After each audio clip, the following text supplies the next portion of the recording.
ஹல்லேலூயா. கர்த்தருடைய பரிசுத்த நாமத்திற்கு மகிமை உண்டாவதாக. பரலோக பொக்கிஷம் இந்த நாளிலும் கூட நாம் தியானிக்கப் போகிறது கர்த்தருடைய உயிர்த்தெழுதலின் சாட்சியத்தை குறித்து தியானிக்கப் போகிறோம்.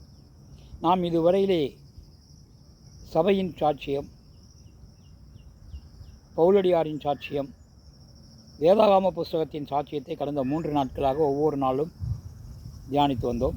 இன்றைக்கு பொதுப்படையான சாட்சியம். ஆரம்பகால திருச்சபைகளிலே ஆண்டவராகிய இயேசு கிறிஸ்துவின் உயிர்த்தெழுதலை குறித்த இந்த பணியை, நற்செய்தியை அறிவிக்கும் பொருட்டு அந்த அனுபவப்படியான சாட்சியை அப்போஸ்தலர்கள், தீர்க்கதரிசிகள், சுவிசேஷகர்கள், போதகர்கள் இவர்கள் கிறிஸ்துவின் மரணம், கிறிஸ்துவின் அடக்கம், கிறிஸ்துவின் உயிர்த்தெழுதல் இவைகளை குறித்து இதை மையக்கருத்தாக வைத்துதான் நற்செய்திகளை அறிவித்து வந்தார்கள். கிறிஸ்துவின் உயிர்த்தெழுதல் உண்மை என்பதை இந்த 4 சாட்சியங்கள் மூலமாக நாம் அறிந்திருக்கிறோம்.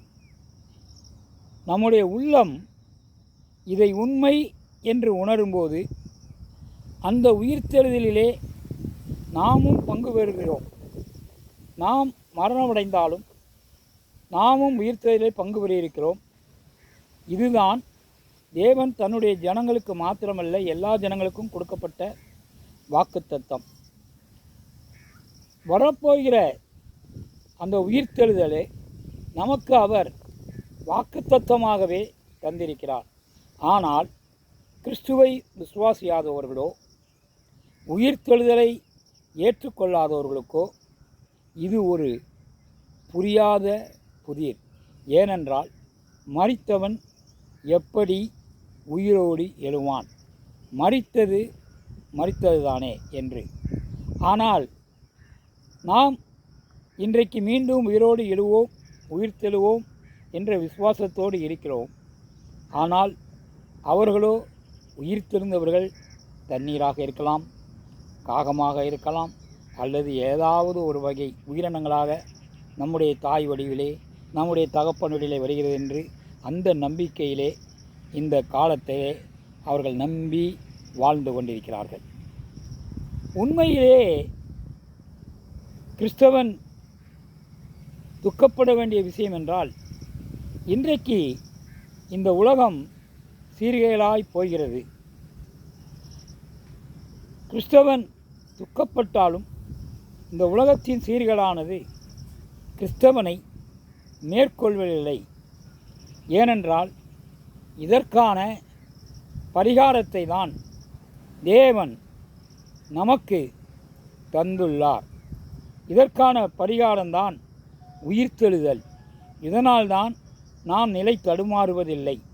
தேவன் வார்த்தையை விசுவாசித்து அதிலே நிலைத்திருந்து உயிர்த்தெழுதலிலே பங்கு பெறுகிறது தான் நமக்கு பரிகாரமாக இருக்கிறது. ஆனால் இந்த உலகத்தின் மீது விருப்பம் கொண்ட மனிதர்களுக்கு உயிர்த்தெழுதலின் மேல் நம்பிக்கை இல்லை. இன்றைக்கு நாம் ஏன் இயற்கையின் சீற்றமான சுனாமி வருகிறது, பூகம்பம் வருகிறது மற்றும் எரிமலை ஏன் வெடித்து கிளம்புகிறது என்றெல்லாம் இன்றைக்கு அவர்களுக்கு தெரிவதில்லை. தெரிந்தாலும் அது என்ன காரணத்தினால் வருகிறது என்றாலும் அதை வரவிடாமல் தடுப்பதற்கு என்ன தீர்வு என்பது தெரியவில்லை. அதேபோல் மனிதனுக்கு ஏன் வியாதி வருகிறது என்பது தெரியாது. ஆனால் வியாதிக்கு தீர்வும் கிடையாது, முடிவு மரணம். ஆனால் கிறிஸ்தவமோ உயிர்த்தெழுதல் உண்டு, புதிய வானம் புதிய பூமி உண்டு. இங்கிருந்து நாம் அங்கு சென்று வாழப்போகிறோம். அங்கே நமக்கு நோய் இல்லை, அங்கே நமக்கு பூமி அதிர்ச்சி இல்லை, அங்கே சமுத்திரமே நமக்கு கிடையாது. பிறகு எப்படி சுனாமி வரும்? அங்கே அழுகை இல்லை, அங்கே பஞ்சம் இல்லை, அங்கே பசி இல்லை. அங்கே தேவனுடைய ஒளி இருக்கிறது. அந்த ஒளியிலே நாம் அவரோடு நேருக்கு நேராக வாழப்போகிறோம். இதுதான் உயிர்த்தெழுதலில் பங்கு பெறுவதற்கான பரிகாரமாக இருக்கின்றது. ஆகவே இன்றைக்கு உலகம் வீணானவற்றை நம்பி போய்கொண்டிருந்தாலும், அதை சீர்படுத்துவதற்கு முயற்சி எடுத்தாலும் அதை சீர்படுத்த முடியாது. சீர்படுத்தினாலும் அதற்கு தீர்வு காண முடியாது. தீர்வு ஒன்றே ஒன்றுதான். ஆண்டவராகிய இயேசு கிறிஸ்துவினுடைய வருகையிலே இந்த உலகம் அழிந்து அவர் உருவாக்கப் போகிற புதிய வானமும் புதிய பூமியும் பரலோகத்தில் இறங்கி இந்த பூமியின் மேல் மீண்டும் இருக்கப் போகிறது. அதற்கு தகுதியுடைய, அதற்கு ஜீவ புஸ்தகத்திலே பெயரிடப்பட்ட கிறிஸ்தவர்கள் இந்த உயிர்த்தெழுதினால் நமக்கு கிடைக்கும் பங்கானது நிலையான நிறைவான ஆசீர்வாதம் என்பதுதான். ஆகவே பொதுப்படையான சாட்சி கிறிஸ்து உயிர்த்தெழுந்தார் என்பதுதான். அல்லேலூயா. கர்த்தருடைய பரிசுத்த நாமத்திற்கு மகிமை உண்டாவதாக. எங்கள் அன்பின் பரலோக பிதாவே, நல்ல ஆண்டவரே, கிருபையும் மகா இரக்கமும் உருக்கவும் உடையவரே, இந்த நாளிலும் தேவாதி தேவனே, ராஜாதி ராஜனே, கர்த்தாதி கர்த்தாவே, கரத்தை தாழ்த்தி ஒப்பு கொடுக்கிறோம். கர்த்தர் உயிர்த்தெழுதலிலே எங்களுக்கும் பங்கு உண்டு என்பதை நீரே பழுதற்ற பரிகாரி. அந்த பரிகாரத்தின் மூலமாக உயிர்த்தெழுதலில் பங்கு பெறச் செய்து புதிய வானத்திலும் புதிய பூமியிலும் எங்களை இணைத்துக் கொள்ளப் போவதற்காக நன்றி.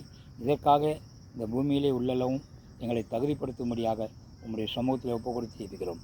துதிகன மகிமை யாவும் உமக்கே செலுத்துகிறோம். நல்ல பிதாவே, ஆமென். அல்லேலூயா. ஸ்தோத்திரம்.